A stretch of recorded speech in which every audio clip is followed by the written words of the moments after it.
This is hot takes. So let's recap.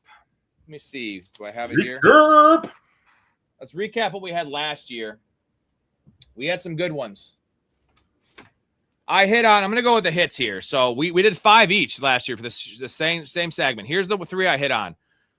Brian Thomas, a wide receiver 3 or worse. So outside the top 24.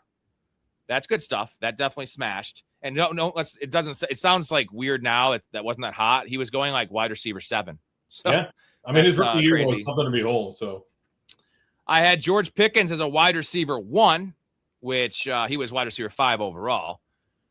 Kraft as a top 3 tight end. Those are the 3 I hit on. I don't have the ones I missed on. I think I crashed and burned on those. You hit on 2. DJ Moore, wide receiver 4 or worse. He finished at wide receiver 35 in total points, but in points per game, he was worse. That's a hit because DJ Moore was going like wide receiver 19 last year. And then you also had Pickens as a wide receiver 1 because he was a PP in both of our lists. Oh, nice. Dude, I hit on another one too. I didn't write it down. I had Chris Olave with 100+ catches. So essentially saying he'd be a top 12 wide receiver. It was 100+ catches. I was 4 out of 5 last year with these hot takes, and that's some good stuff. So you it too. We were 6 out of 10. I also had Darnell Mooney will finish the year with more fantasy points than Garrett Wilson. Boo to that. Those are the only 3 wide receiver ones that I had though. So. Interesting. Yeah, but we had tight ends as well. And a tight ends one, I don't think. Oh, yeah. Okay. It's all good. Yeah. Also, I want to say this. Your last show we did, I told you to add some more spice because they were a little lukewarm. Yeah. And I texted you something. And I'm going to put this text up here because it's pretty great. So I said Friday is good, hot takes, good deal. I said Marvin Harrison's out of the NFL next year. That's something you would say. I said JK. You said I'm coming spicy this time. My response to that is I want you to give me diarrhea. And after I sent that, I'm like, that sounds like dirty talk. You know what I mean? Like a weird dirty talk that probably just didn't work well. And I want you to give me diarrhea. The shit that came out of this woman's mouth, I ain't never heard. My God. I haven't been fucked like that since grade school. That's the first thing that came to my mind when I said that to you, because can you give me diarrhea? And if you don't know what that means, spicy food gives you diarrhea at times. So sometimes. I want some spice in my life story. It's usually more intestinal irritation than it is spicy food, but I see what you're saying. Okay. You fucking God. Guy's got 4 degrees and you can fucking tell. Health is one of them. All right. Here's your first one. Go. You got it. I'm doing the order. So you talk it up and I'm going to put it on the screen. Put it on the screen. Yes. There it is. Emeka Egbuka will outscore JSN. I'm going to ease into this, all right? The last one is going to blow your socks off, I think. So just we're going to ease into it, right? But I am not climbing off of the Egbuka soapbox, and you can't make me, right? I won't do it. I am on Egbuka this year. To be fair, scorching hot first half, and then really fell off second half. But that was Baker. That was injuries. Excuse me.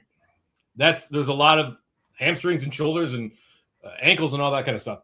Everything's healed. Even though he was banged up, he had more targets than Evans and Godwin combined last year. Evans is gone, right? We know he's in San Francisco. Egbuka was 3rd in PPR points among wide receivers in the first 5 weeks of the season last year. You don't stumble into that in over 5 weeks, maybe a week or 2, but not over 5 weeks. He's got that kind of upside this year. Seriously, I'm expecting regression for JSN. I don't think that he will have a poor season by any stretch, but I don't believe he's going to be able to repeat the high target share, the efficiency that he had last year. In fact, I think that we've probably seen the best season out of JSN's career. Got a new offensive coordinator there. Clint Kubiak's gone, and Brian Fleury is the new offensive coordinator there. This is an important consideration for Jackson Smith and Jigba. Like, if you want to consider him a league winner, I think these new offensive schemes sometimes takes time to gel. We had the same sentiment about the change from Kellen Moore to Kevin Pachulo in 2025. We know how that turned out. So I'm not saying that's what's going to happen to the Seahawks. I think they're going to be very good this year. I think JSN's going to be very good this year. But I think Egbuka makes that leap into the top 5, and JSN drops down as to a regular wide receiver 1. Egbuka going wide receiver 16, JSN wide receiver 3. That is fucking hot as shit. Oh, hot, hot, hot, hot, hot, hot, hot, hot, hot, hot, hot, hot, hot.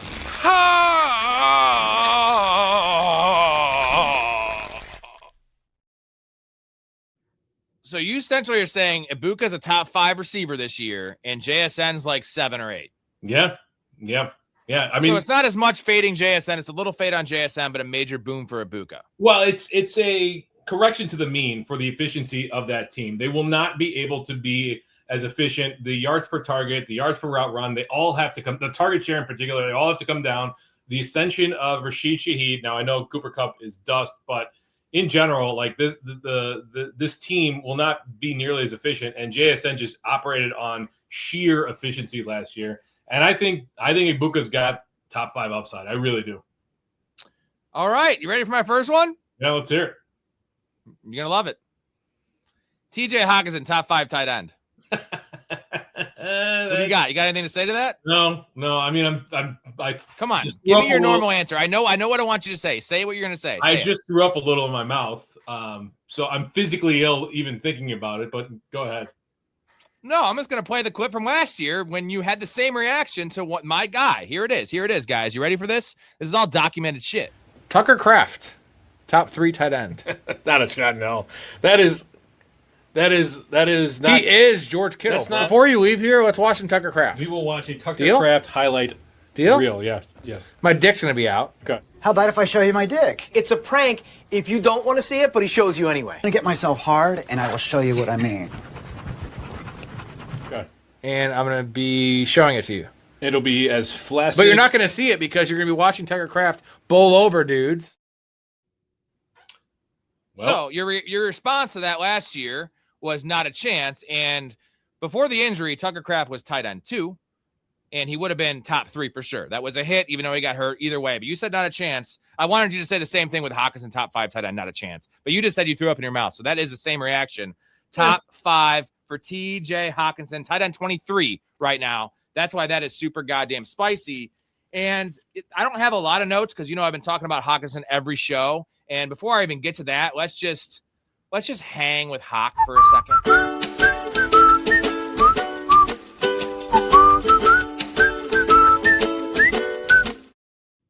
That graphic is my whole argument. I'm just kidding. But last year, tight end 6 was 186 PPR points per game.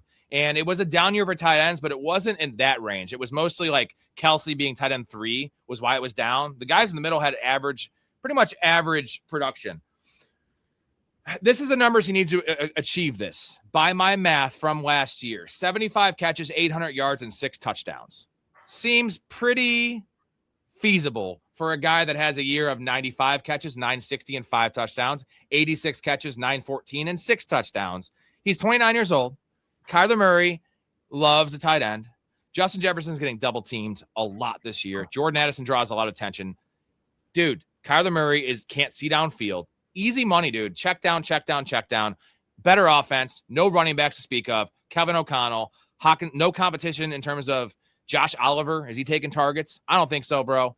This is TJ Hawkinson top 5. And when he finishes tight end 8, I'm going to call this a fucking dub because he's going wider tight end 23. Should have said top 8 if you wanted to call it. No. I go really hot, and then when they almost hit it, I call it a win. It's a great little game I play. Yeah, it's a fun little game.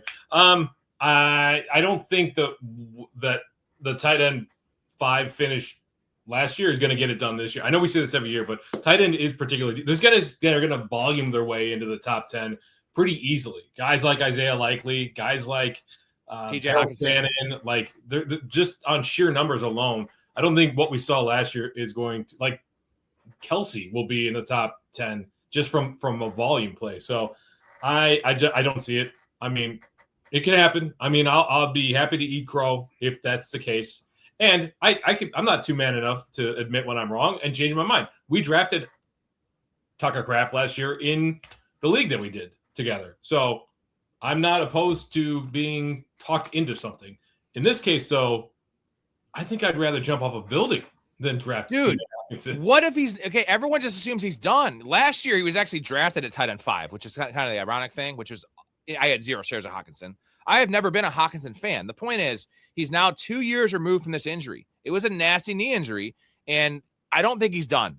We thought Javonte Williams was done last year, and he was a top 12 running back. So Hawkinson could be here. He's going to get the snaps. He has the highest cap hit of any tight end.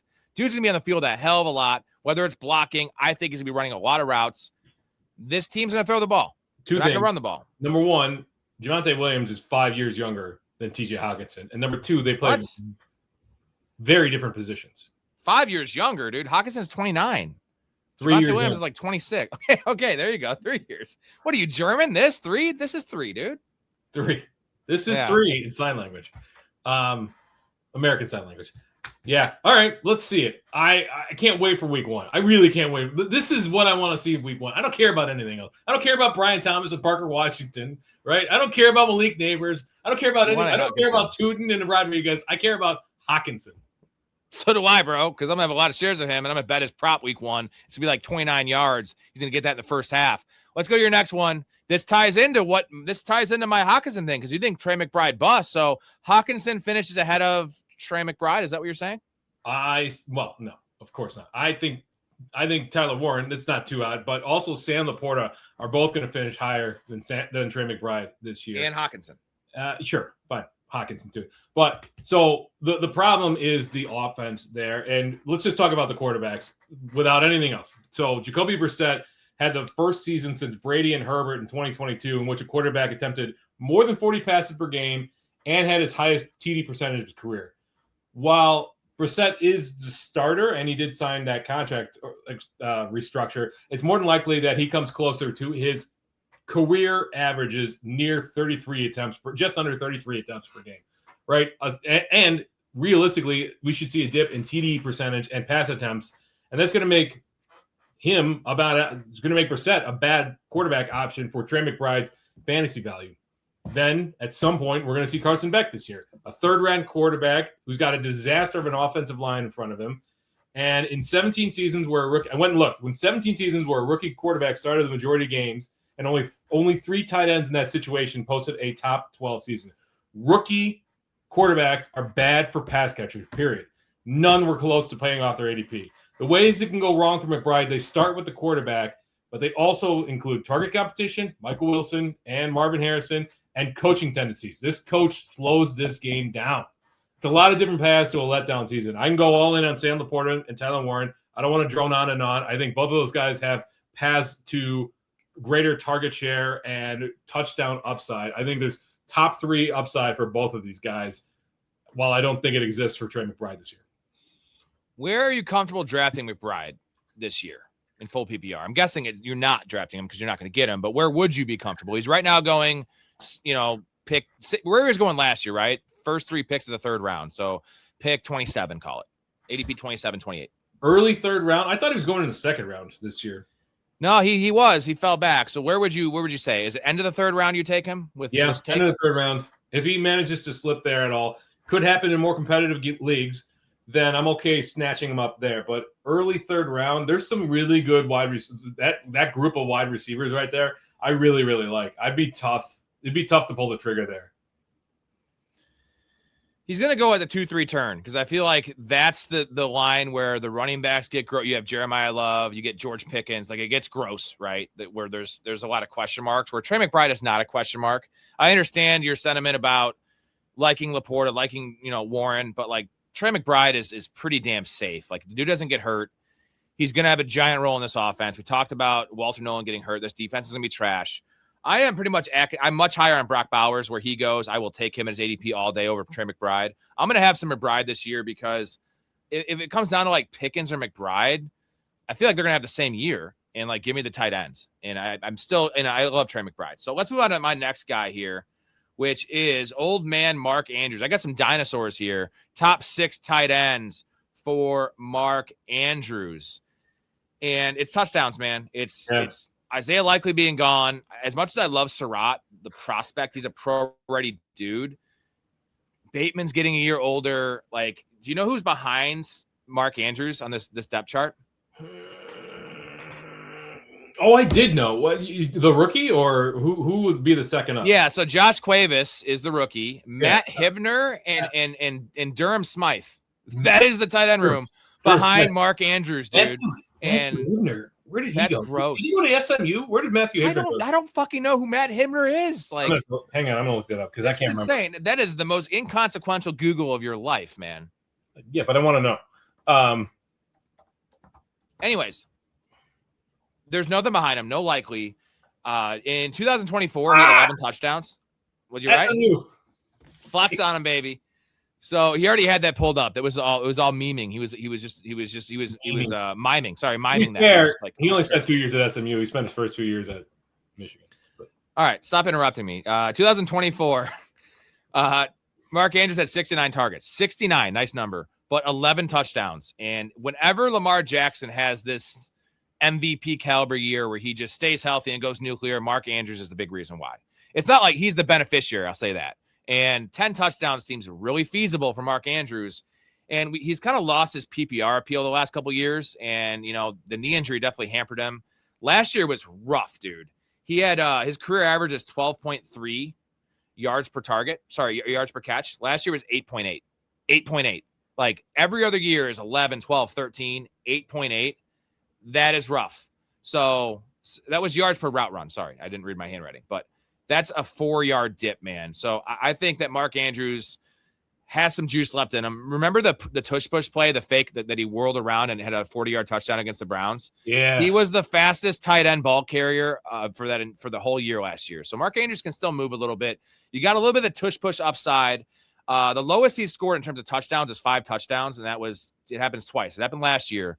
But, like, his floor is 5 touchdowns, and this is a hot take segment. This is an absolute ceiling segment. I think 12 touchdowns is very feasible, and that definitely puts him in the top 6. I actually think he can increase to like 60, 70 receptions. Not quite the Mark Andrews we saw back in 23 and 22, but he's the second option in this passing game, and they're not throwing the ball to Derrick Henry. So Lamar Jackson's throwing the ball somewhere. He's probably going to run less. It's got to go somewhere. Mark Andrews can still play. I think he's going tight end 13, so it's not exactly the hottest take. He's doubling, but it's still hot enough. It's not as hot as the Hawkinson take. Still kind of hot. What do you think about it? Yeah. I see a path for it. It's touchdowns. You mentioned this offense should scream back into relevancy. I really like the fact that Harbaugh is gone and Lamar's going to be healthy. He's been a touchdown guy his entire career. If he scores, what do you think it takes for him to get top 6? 10 touchdowns? 9 to 10. Yeah, it's possible. I mean, they're going to score. I mean, it's probable. It's probable if Lamar stays healthy and isn't cooked, Yeah, I'd say. So, yeah. And definitely in half PPR. Like half PPR, I'm smashing Andrews. Full PPR, I understand. You're going to have a lot of inconsistency. If he doesn't catch a touchdown, you're most likely leaving that week disappointed. But you're drafting him outside the top 12. So, like, that's kind of what you get when you're streaming tight ends, right? It's essentially touchdown or bust unless you're starting TJ Hawkinson. And then you're going to get 6 for 70 games, which is totally cool. Let's move on. Okay. Deshaun Stribling. Top 2 rookie. This is Story's take. Is this reaction to the Ricky Pearsall news? Is this you liking Stribling? Is this a reflection of Jordan Tyson and Carnell Tate? So it's not a direct reflection of the potential of Pearsall missing the season. I wrote this up earlier in the week. So I did write a whole big thing about the PCL injury and how concerned they are, et cetera, et cetera. We're going to skip all that because we talked about it to death. But the bottom line is Stribling is screaming up the not draft boards, but like he is turning heads in camp, and he could be getting starters reps sooner than we think. Like he was a riser, early second round pick, first pick of the second round, right? And we know he's got a rare combination of size and speed, and we know that he's a downfield blocker that Shanahan loves. Listen to this quote from Brock Purdy. The dude has proven to all of us that he's reliable and we can trust him. I got to trust a lot. I've got a lot of trust in him right now.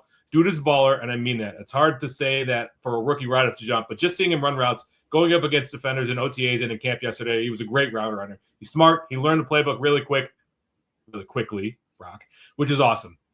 I think the path is wide open in San Francisco for Stribling. Despite the names ahead of him, it's a retirement home. It's a geriatric who's who of guys who are great producers, but how can we realistically expect Mike Evans to put a full season in with the hamstring injuries at 33 years old?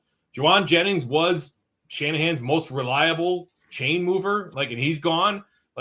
Shanahan loves having a guy like this on the field. He's got the profile, the physical profile to inherit that vital role. If he capitalizes, if he really takes this to the next level, Shanahan knows how to scheme for these types of guys. He's going to scheme him open, and he's going to dominate targets. So forget Tyson, forget Lemon. I'm not going to get off the Tate thing, but I think that he could turn into a real steal at his draft value. Shanahan loves receivers that can block as well, and that's one of the strengths of his game. And dude's a physical freak. I mean, if the reports are good, the Ricky Pearsall stuff, Debo, how many games does he play? Christian Kirk is already hurt. Like, there's a lot of pathways to this. And being tied to Kyle Shanahan and Brock Purdy is a very nice situation to be in. All right, we're on to my first receiver, Christian Watson, top 10 receiver. He is currently going wide receiver 29. So it's not my hottest take, but I think a lot of people are just scared off by the injury history. They're scared off by, LaFleur's history of rotating wide receivers. Well, here's the nice thing. There's not a lot of receivers to rotate anymore. Unless you're getting Bo Melton into the mix. Like, Christian Watson should be near an every snap player. What would you project Watson's snap share to be this year? 78%. That's pretty good. We'll take that. I think that's enough. The Niners hate is becoming insane, guys. Did we just hate on the Niners? I thought it was. I mean, I'm hating. I'm not hating on the Niners. I'm hating on that electric substation. Let's just say that. I like Shanahan. Whatever it is. I guess he's got to get back on the field too. Thank you, Dakota. Yeah, we hate it. I mean, I guess the intro is probably the intro, the Ricky Pearsall glass intro. I think that was probably what did it. You know what, dude? I make fun of myself. I make fun of everyone around here. So I thought it was just I love doing the intros like that, and it makes a lot of sense. And unfortunately, it sucks about the gunshot thing, but he has been pretty glassy. Anyways, Christian Watson, top 10 receiver. We talked about this I'm going to kind of skip through this one a little bit because we had talked about it. But Christian Watson, the most targets he's ever received in a season is 66. He has played. This is his 5th year. 66 is the most targets he's ever had. He has multiple years of 7 touchdowns, multiple years of over 680 receiving yards on that limited targets. He's been hurt. He went to that, whatever Marshawn Lloyd went to, that they have this specialist they go to, this sports medicine holistic dude that figures out what's wrong with these guys. And they figured out he had two separate length hamstrings or some shit. Like, that was what he had. And he was healthy last year, but he came back off the injury. He had that scare in the Denver game where he hit his head, collarbone, whatever it was, came back, played the next game. If Christian Watson stays healthy, I don't even think this is a hot take because this defense is going to take a step back. Christian Watson averages 17 yards per route in his career. He had a year with 2 rushing touchdowns. They love to use the little end around with him at the red zone. Josh Jacobs getting older, some questions there. They haven't brought a running back in. Matthew Golden, who I love in best ball, it kind of blows. And Jaden Reed doesn't see the field in 2 wide receiver sets. So Tucker Kraft coming off an ACL. Guy's got 22 touchdowns in 45 career NFL games. That is elite stuff. And he hasn't even, I think he's scratched surface. 27 years old. He could be a true alpha. If there ever was one in Green Bay, love the dude's talent. Catches touchdowns, big plays. The actually only real X receiver on this team. I think they're going to move these guys around the formation as well. Watson will play. LaFleur is not a dummy, right? He's not going to just leave him out there like they've left Terry McLaurin out there, left X receiver every single snap. No, dude, Christian Watson, I think this is actually, he could go higher than top 10. And in PPR, maybe not, because I don't think he's going to have 90 receptions. But I see like a George Pickens level season. What do you think his reception upside is? Not target upside, reception upside. Because he's 75. He's a downfield guy, so he's going to get his catchable target rate is going to be much lower, right? So he's going to get 110 targets and 70-ish receptions, 75 receptions. So I'll put it like this: if Christian Watson gets 90 targets this year, he will beat his ADP at wide receiver 29.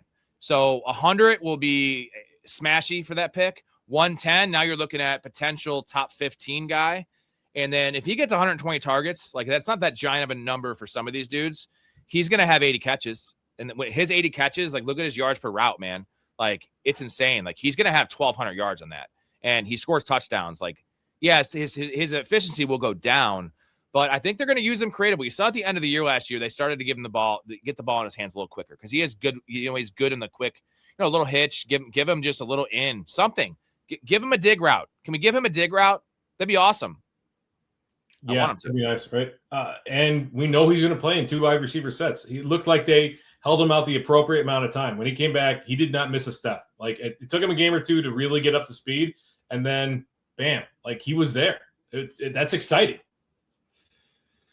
Thoughts on Emmanuel Wilson? So let's take a break from the hot take segment to answer Ryan's. Thank you for the $2 donation, man. You know, the reports of Price getting first team reps, the reports that Charbonnet might be back week 1, which probably not going to happen, but it's not going to be week 10. You know, I've been saying this for a while now. Right, where are you going? Oh, he's not going to. Yep, he's got to take a pee. He's not going to be back later than week 5, I feel like, for Charbonnet. And Wilson could be the odd man out. I love Emmanuel Wilson. I'm not a big Price fan. I like taking your shots in best ball on him now, like later than what it had been, maybe around 16, around 17. But this is a messy backfield, man. This is a very messy backfield. It's a solid situation to be in if you can get reps. But do you like Emmanuel Wilson, Ryan? Like, if I'm a Price owner, I feel like Wilson will be a thorn in his side. I don't know if he's going to have a lot of standalone value, but definitely he's going to be there. Hopefully Watson can get more than 700 yards this year. Well, if he gets the targets and stays healthy, he definitely will. And I don't want to spoil anything, but this is another reason why you guys got to join the community. I just posted my 5 NFL futures bets, and we went 4-1. I went 4-1 last year. I'm 13-7 since I started the show. So I'm way better at the individual player props week by week in the NFL. 13-7 is still pretty good. And for instance, the one loss I had last year was Tucker Kraft over 625, and he would have definitely smashed that.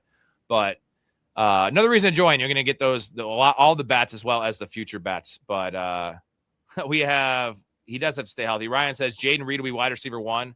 I love Jaden Reed until he plays in 2 wide receiver sets a little bit. He's always going to be a 65% snap player. That is not the wide receiver 1, right? He's going to be really efficient when he's on the field. And actually, since Story is gone, I'm going to play a clip of what Story thinks of Jaden Reed, at least what he thought coming out of college. So I like him in terms of, can he possibly carve out a little niche role in the NFL at some point down the road? Sure. Can he carve out a little niche role sometime down the road in the NFL? Those are like 4 different things. What I heard is you're not going to draft him. That's what I heard. Even at 199, he's off my board. Yeah. Like, would I fuck her if I was drunk and she paid me? Like, I debate it. Okay, that's not a fucking good girl. You got to pay you? Yep, You're drunk? Shouldn't be. And you might? Shouldn't be doing that. But there's not a lot of good-looking girls in the pool in Green Bay either. Dubs is okay. Watson is solid. Nice. That was your original take on Jaden Reed coming out. We were all wrong on Jaden Reed as the player. He's developed into a great gadget player, and I think he deserves a shot to be the number 2. But something about the Packers and the floor and their body archetypes, they care a lot about this kind of thing. And Jaden Reed just doesn't fit. It's not just Jaden Reed. We've seen this in the past. He doesn't fit the mold they want. And he should be their number 2, though, right? He should be their number 2. Should be. It's so frustrating to roster Jaden Reed, though. Like, remember that game? What was it, Thanksgiving, when he caught 0 passes? Like 1 target, 0 pass. Like, that should not happen for a slot receiver, right? Like, and a guy that has an extremely low ADOT historically. It's like those are layup targets. It's just and that's weird. Where you want to get the ball to Jaden Reed, because he is a mini Deebo Samuel. I want to say it, right? He is a mini Deebo Samuel. They have trimmed the pass catching room, so there is that. But man, I mean, that trio there, and then you add in Savion Williams. Like, there's target competition realistically, and if Kraft comes back fully healthy, which is an if, but if he does, I mean, it'll be 10 months or whatever. Ryan likes Wilson. I think Price is going to be very involved in special teams. And you know what? Stay tuned. We have a hot take kind of involving this situation that's going to factor into the Price take. But in round 17, 18, I do like it because who knows? Like, Charbonnet comes back and has a setback. If he's rushing back a little bit, who knows? And if Charbonnet's not in this backfield, like, Emmanuel Wilson will be the 1B for sure. I think the 1A, because he is a sturdy player that has no tread on those tires, man. Yeah, I'm not a Price guy. Not a Price guy. It's not a pass catcher, though, realistically. And while we didn't, neither is Price. We didn't see it from Price, but we didn't really have a need to see it from Price. So yeah, he's gonna just come into the NFL and catch, just like Travion Henderson was gonna come in the NFL and be a great pass blocker. They said that Jonathan Taylor wasn't a pass catcher either, and that guy's awesome with the ball. And it's not an awesome pass catcher. He's a serviceable pass catcher. Come on. Awesome. Let's get to your next one. Next one here. We'll get to the comments here in a second. What's up, Connor? We got Connor here. We have Jay in here. Shout out to Dakota. He said the moth. Dakota loves the moth in that clip. It goes by Nico's face, and Nico's just like, eh. All right, your next one. Chick Okonkwo finishes ahead of Tucker Kraft. And Okonkwo goes tight ends 16 and Tucker Kraft's tight end 6. Pretty hot. Pretty goddamn spicy, man. Yes. Yeah. I mean, Commanders, especially Jaden Daniels, love targeting the tight end. We saw it with Zach Ertz last year. Okonkwo we love the athleticism. He's in a prime spot to really get a ton of targets in this passing attack. It's Terry McLaurin and Antonio Williams. Luke McCaffrey, Antonio Williams, Treylon Burks. Treylon Burks is there. I almost put Antonio Williams as the second best rookie wide receiver, but a few things changed my mind. It doesn't matter. Anyway, he's like Okonkwo's young. He's athletic, plenty of upside and potential. And they line up 11 personnel more than 50% of the time in Washington. So we got a new offensive coordinator there. Expectation that Jaden Daniels develops as a passer. I wouldn't be surprised if he finishes as a top 8 tight end. And then on the flip side, we have to be worried a little bit about Tucker Kraft's injury. It will be a full 10 months when he comes back to the field. He's not fully back yet, so looking good, but we need to watch that into the season to see how he is getting back to full strength. That said, Kraft's really big season last year came with both Christian Watson and basically Jaden Reed absent. And that helped his target share a ton, I think. You got a healthy wide receiver core now, even without Doubs and Wick. That's going to knock Kraft down from a target share perspective. He ranked 7th among tight ends through week 8 and he left week 9 early. We got to leave room for regression too. Like his high level efficiency in 2025, I feel is really unsustainable. He ran really hot on TDs in the first half of the season last year. 7 full games. He had 41 total targets. That's it. And that equates to a 17-game pace of 99 targets. I feel like he's being priced at 80 for 1,010. I think it's going to look more like 65 for 850 and 6. They'd love to run the ball there in Green Bay. We just don't have enough evidence, a long-term enough to say that the efficiency we saw last year is sustainable because we didn't see it years prior. I think a lot of potential issues with Kraft. And if he were going at the bottom of tight end ranks in drafts, then sure. But he's being steamed up heavy. Where's he at? Tight end 5, tight end 6? Tight end 6, yeah. And also the reports today that he is off the pup. So he is ready to go now. The concern is it's nice that there's less target competition, but Tucker Kraft is not really – he's a guy that just lives on efficiency like you mentioned. And it's nice that he's back healthy, but if he is, 1 year, not even 1 year removed from the ACL, if he is 80% of himself, he is a guy that lives on his athleticism and being a monster. If he's a little like I said, 10 to 20% worse as a player, that's going to cut into his efficiency, and he's going to earn even less targets. And I'm a big Tucker Kraft guy. I have not been taking him in best ball. This is the answer to your question there, misconstrued. I love that name. It's like misconstrued, that name. That is a guy that I like in redraft more than best ball because there's some questions there in best ball, and I typically don't build my teams like that, where I either want to get an elite guy and then I don't take a tight end until like round 17 and I have a 2 tight end build.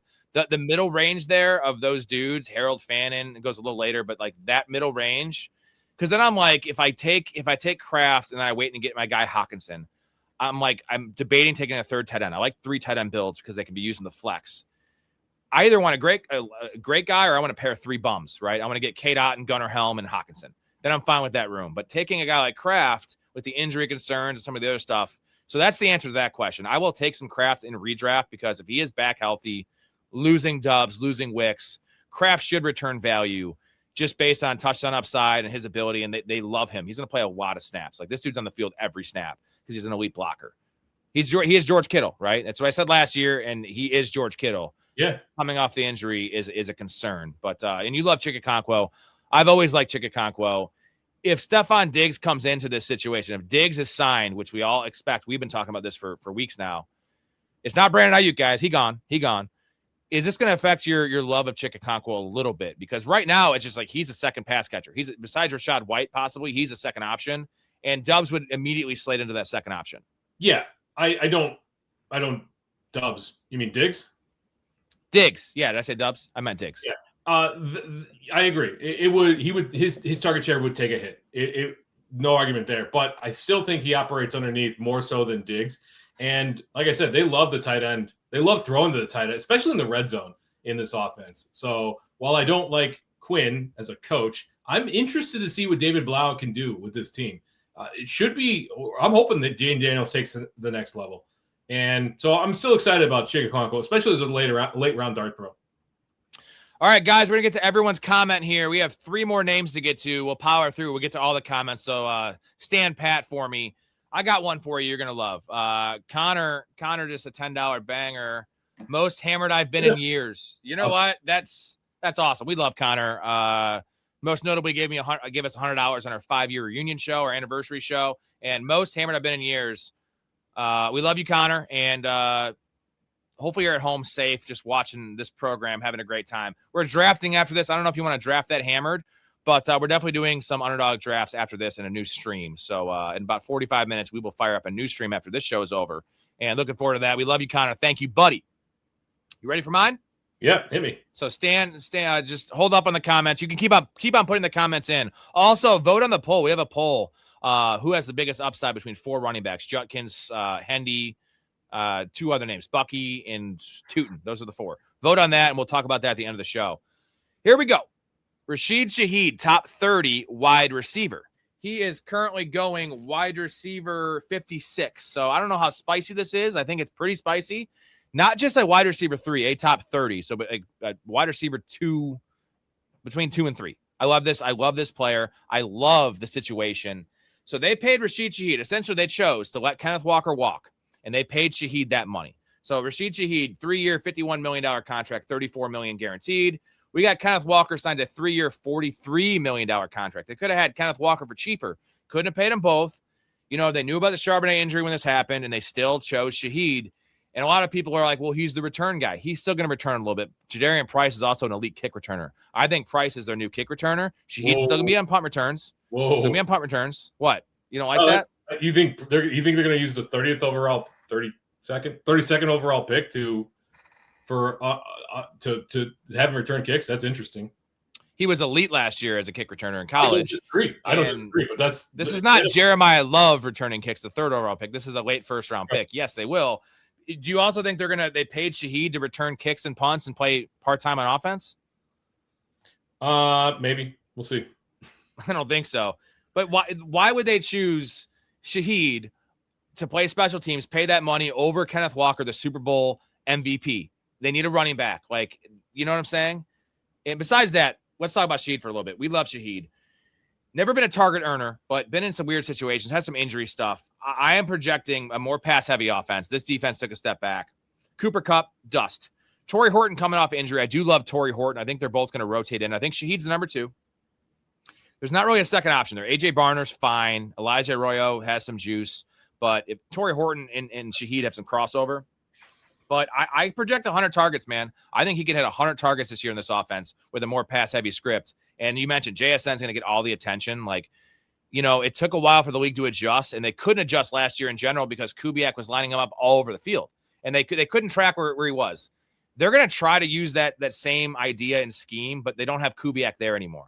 So it'll be more static. I'm not saying it'll be static for JSN. It'll still be used in the slot a lot and in motion, all these things. But, like, it won't be like it was last year. He's going to have single coverage, man. And Sam Darnold is confidence right now. He's going to be chucking the ball to Shaheed. I think they're going to dial some short stuff up for Shaheed because he could take a 2-yard screen to the fucking house, end arounds. Like, this is going to be an inconsistent player. He's going to have some 3-point weeks, but Shaheed's going to have some 30-point bangers this year. And it's going to be a rough ride. It's going to be similar to Jameson Williams. Think of a poor man JMO experience. I love Rashid Shaheed. Definitely love this in best ball. But if he gets 100 targets, I think the Duke could have 1,000 yards with those all-purpose yards, not return yards, but all-purpose. It's doable. Rushing and receiving. It's doable, but like you said, it's going to be a rough ride in redraft leagues if you are relying on Shaheed because it's a poor man's Jameson Williams, and Jameson Williams ended up starting him on a weekly basis is frustrating to begin with. So it is like the end of the year. He could certainly get there, especially because that I think they're going to have to throw more in Seattle. Like that defense, and they will, yeah, be slightly worse this year as well. It's one of these things where you're drafting a wide receiver 55. He's beyond a bench receiver. He is literally your wide receiver 5, wide receiver 6, and I think he could eventually slide into your wide receiver 3 spot, but definitely a flex play in terms of a three receiver in one flex in a PPR league. What your wide receiver 4, and then bye weeks, injuries. And you know what? Let's just say, God forbid, something happens to JSN. Like, he's their number one receiver. These are the kind of guys who want on our bench in fantasy.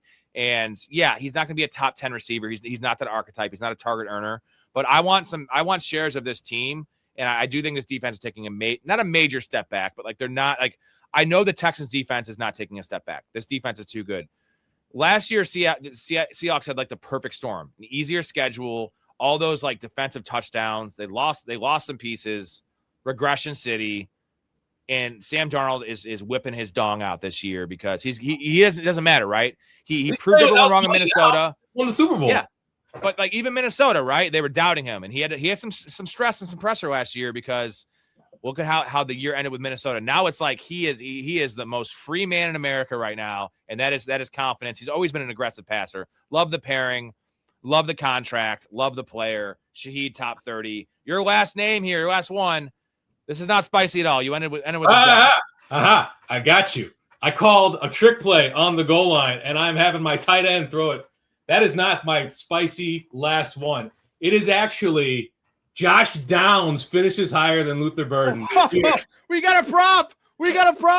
I know. I should have. My wife made it. I should have had to make it backwards because I forgot that we're on camera. But yes. No, it's perfect. I read it. It's perfect. You're good. You're good. Look at it go. Where's that cat? I'm not dying to meet it or anything. Can we wake her up? It's a miracle you haven't already. Barging in here with these whores, like the beginning of some crude stag film. Just 10 feet away from where your cat sleeps. Okay. Oh, hey, we heard all about Denise and we just wanted to meet her. Oh, did ya? Yeah. Didn't hear about Denise. Do you have any cats? No, I didn't think so. Because if you did, you wouldn't be dressed like sluts and following home strange men to pound mangria. Dude, Jillian Bell is hilarious. I love it. All right, look at this. On the fly, I got a graphic for you guys. Wow, Downs better than Burden. I'm the fucking GOAT. This is wild. Full PPR, I'm guessing. Either way, you don't care about that. Downs better than Burden. I don't have I think Downs goes wide receiver 43, and Burden is, hold on, I have that. Burden is 23, so 20 spots difference. Josh Downs, better than Luther Burden. Big Ray his head would explode right now. He'd be so pissed at you. Spicy enough for you right there? That's spicy, bro. You fucking threw me for a loop. I love it. Thank you. Nice fucking job, man. Yeah, I mean, so we know what's going on with Alec Pierce. Pittman's gone, right?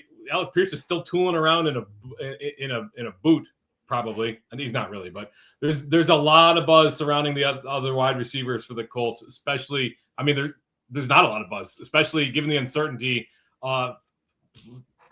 related to Alec Pierce. So this is a good thing for fantasy managers, though. The Colts have talked up Josh Downs, making him a bigger part of the offense this year. Shane Steichen said he, quote, wants to give him ample opportunities to play on the outside, so not just a slot guy, and exploit mismatches against opposing defenses. There is a world where Josh Downs leads the Colts in receptions in 2026. I still think that Tyler Warren probably has the edge, but Josh Downs could realistically do it this year. And then on the flip side, there's a lot of steam about Luther Burden, but a lot of his rookie production, like Kraft, came from elite efficiency. And historically, that tends to regress when players receive larger workloads. So he was eased into a workload last year. He's going to have a larger workload this year. The efficiency cannot maintain as it was. His role should grow in year 2, but I don't think that he can realistically be as efficient as he was. So in 3 breakout games last year, he averaged 17 fantasy points per game, despite averaging only 9 expected fantasy points per game last year. That's a huge over performance. Explosive efficiency can happen over those small sample sizes. We've seen it, but it's a lot harder to sustain over the course of the season.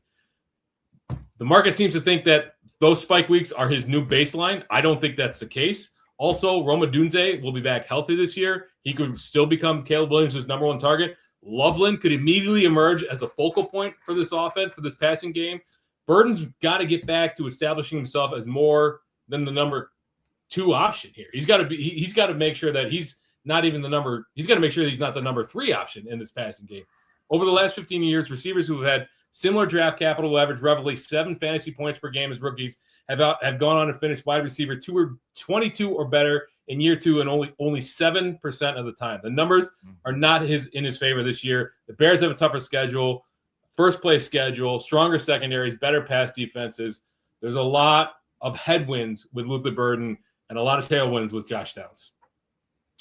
Well done. The reveal, it was like you blew my mind because I was looking at your hot takes and I was like, that was pretty spicy. And I get to the last one. I'm like, they're going like a round apart. And then you fucking, I love it. I'm so happy. And you're the GOAT. Great breakdown. This dude knows ball. God, you're going to make this channel awesome because I'm not going to do it. I psyched you on that. I'm the GOAT too. All right, Josh Downs. This is for real. I'm a big Alec Pierce guy. But Josh Downs' issue has always been snap share. It's similar to Jaden Reed, the very nice correlation between him and Jaden Reed not seeing the field. Josh Downs losing Pittman. Pittman was always the problem for Josh Downs. So, like, Josh Downs should be seeing, I think conservatively, we'll say 73% of the snaps this year. But what if he plays 84? Because his advanced metrics have always been amazing. Yards per route run. Like, this dude is just always open. Matt Harmon loves him. I love him. You can't guard him. He can go downfield better than you think. I don't think playing on the outside is great for him, but just use him in some different roles. I want him on the field. If he's on the field, he's going to smash his ADP if he just had his normal role this year because he's going pretty late. And the Alec Pierce injury question, like, dude, in PPR, I love waiting at wide receiver. I am fine with him as my wide receiver 3. If I'm going to go with McBride in the second round, Bowers in the second round, and let's say that Jaden Daniels falls to like round 6, and I take him, you're going to be struggling at flex, or at wide receiver 3 if you go with some running backs there in the 4th and 5th. Give me Josh Downs. He's a nice floor play, but you're talking about the upside here. You think there's a lot of upside in Josh Downs. I do think there's a lot of upside because what if Alec Pierce has a setback, or what if the injury is worse than we think? This could be like a monumentally bad deal for the Colts, first of all, but also what's his target competition? Yes, Tyler Warren. I agree. Tyler Warren, huge target competition. Outside of that, Nick Westbrook and Keeney, Ashton Doolin, Laquan Treadwell, Deion Burks, Anthony Gould. Like, I've never heard of some of these guys. I mean, the other guy, I've never heard of Anthony Gould. You've heard of him. Most people haven't. Yeah. Either way, like, there's ample opportunity, especially if Shane Steichen gets smart and starts moving him around the formation. Let's also mention that the Colts defense is pretty bad. And I don't think it got a lot better. Like, they didn't have any draft capital this year, and Sauce Gardner's coming off a major injury. I'm not a big fan of Sauce Gardner in the first place. Not a good defense. A lot of shootouts. Well, hopefully shootouts if Daniel Jones is healthy. But and also the reports of Daniel Jones are pretty positive. So yeah. I like this one a lot, man. Let's get to my last one. I'm gonna get to all the comments here. Hold pat. Yeah, real quick. My honorable mention is Joe Burrow wins the MVP, and the Bengals finally win a Super Bowl. Jesus. Okay. That's a good one. The Burrow MVP is super nice. All right. Tet McMillan, top 5 wide receivers. That's spicy enough for you, buddy? Where's he being drafted, man? That is pretty spicy. Wide receiver 20. There's wide a lot of people down on Tet McMillan this year. That's pretty spicy. Well, here's the case, man. I've been drafting a lot of Tet McMillan and a lot of Jalen Coker in best ball, and a lot of people weren't because they're like, well, Chris Brazzell was drafted there and Xavier Legette, as much as I liked him coming out, I still have some hope for him now that Chris Brazzell out for the year. Yeah. But that's not good. That's not good. A third receiver target competition. Tommy Tremble and Jadavian Sanders, terrible tight ends. And, as much as we think Jonathan Brooks is a good pass catcher, we haven't seen it in the NFL. Chuba Hubbard's very average as a pass catcher. There's not a lot there. This is a very narrow situation in terms of where the targets are going to go.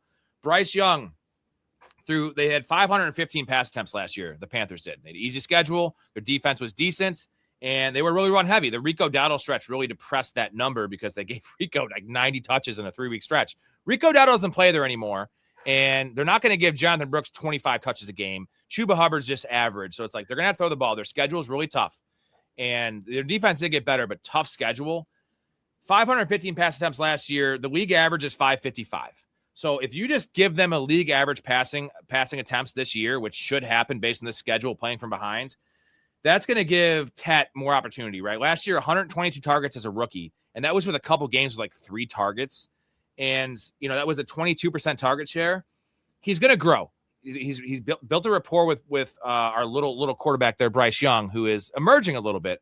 But 122 targets last year, I expect a 25% target share this year, especially with the Brazzell injury, with no tight end. If we give Ted a 25% target share, which I think he's going to earn, and we up the passing attempts to 550, which is just league average, we don't need them to be the Cardinals from last year. You're looking at